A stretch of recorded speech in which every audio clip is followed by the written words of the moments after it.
So the push to legalize recreational marijuana in Pennsylvania is gaining momentum.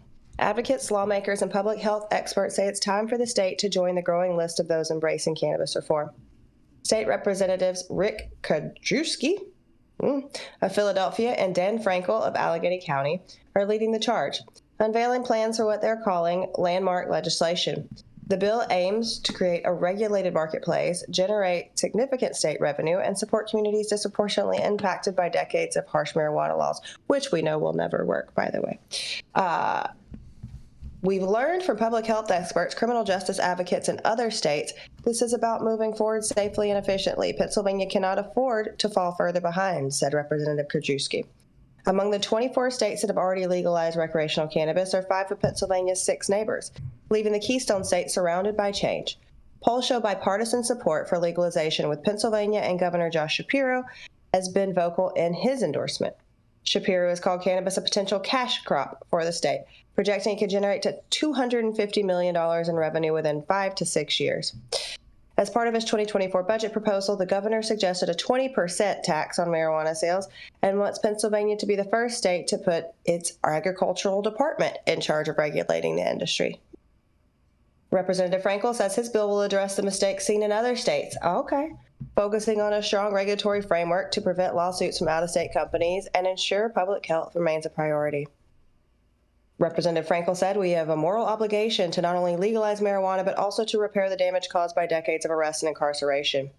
Advocates are also quick to highlight the economic benefit of legalization, particularly in rural areas where farmers could tap into a booming industry. And they say the social benefits, such as reduced incarceration rates and investment in affected communities, are just as critical. We'll fucking see. As conversations continue, Harrisburg lawmakers are working to rally support for the bill, hoping Pennsylvania will soon join the 24 states already benefiting from recreational cannabis legalization.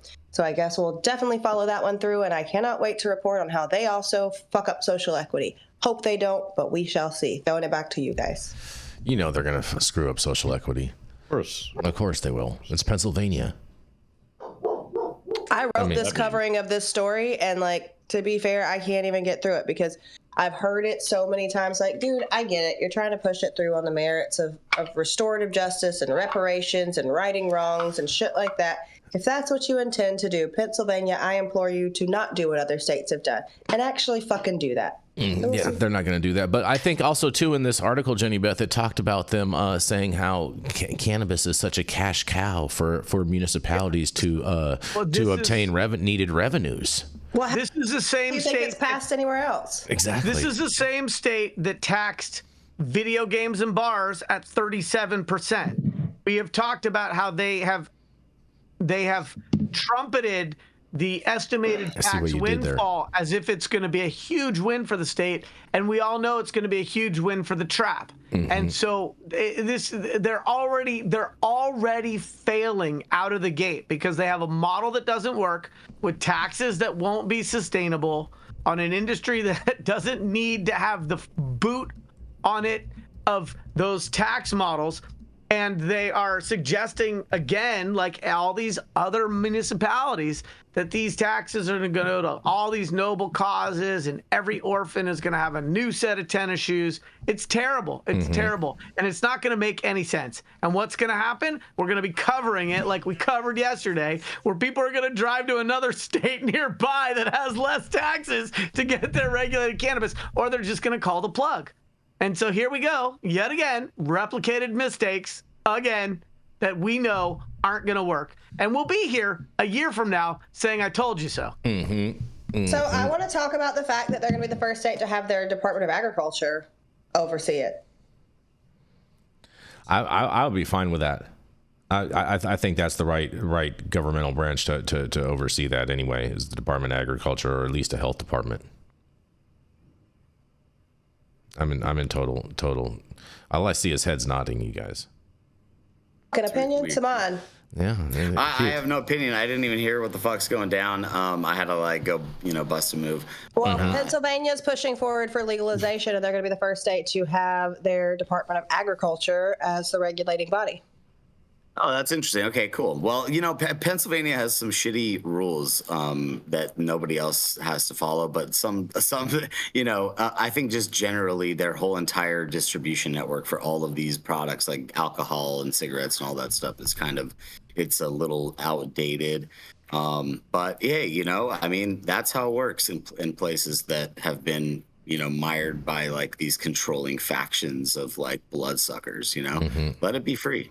Yeah, Nevada depended on the Department of Agriculture in the very early days when they were setting rules for pesticides, and ended up using crop group 19, which had 86 pesticides on it, and from workshopping and industry folks, whittled it down to about 26. Interesting. Yeah, but Department of Agriculture, I think you're right, Jason. I think they're a good organization to regulate cannabis. Yeah, I'm all for really that. I am all the way for that. And shout out to Honky Bong in the chat who says R.I.P. Peanut and the Raccoon Fred. You guys. I just want to also say shout out to one of the dispensaries dispensing products, a smoke shop that's opening up here to Heal in Forest Lake, Minnesota. I just want to give them a big shout out while we're here.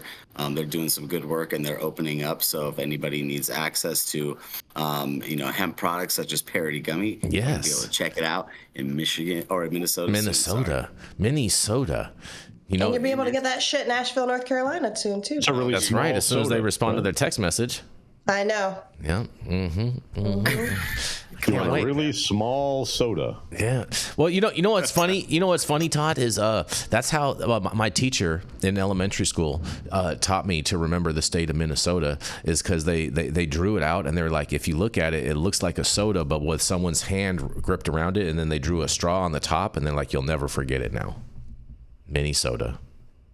Shout out to your elementary school teacher. Yeah, shout out to elementary school teachers. Yeah, and if you're in Miami this weekend for a Terp Basil or a Basil, make sure to check out the Terp Genie. Yes, with all the terps for you. All the terps, lots of terps going down at Terp Basil. If you're out there this weekend during Art Basel, make sure you go and say hello to Saman, because he's going to be out there most definitely. Definitely come check us out. Yes, all you got to do out there. Commander. Yeah, find the Click Commander. Follow your nose. Hombres. I'll have some Sleepy Joes and some Bad Hombres on me. Come get a free pack on the house and check it out. I love it. I love this. I love this, you guys. Click Commander's gonna be busy. Yeah. Yeah, he is. Saying hello again. He's gonna have a lot of us. No, that is not what's gonna happen.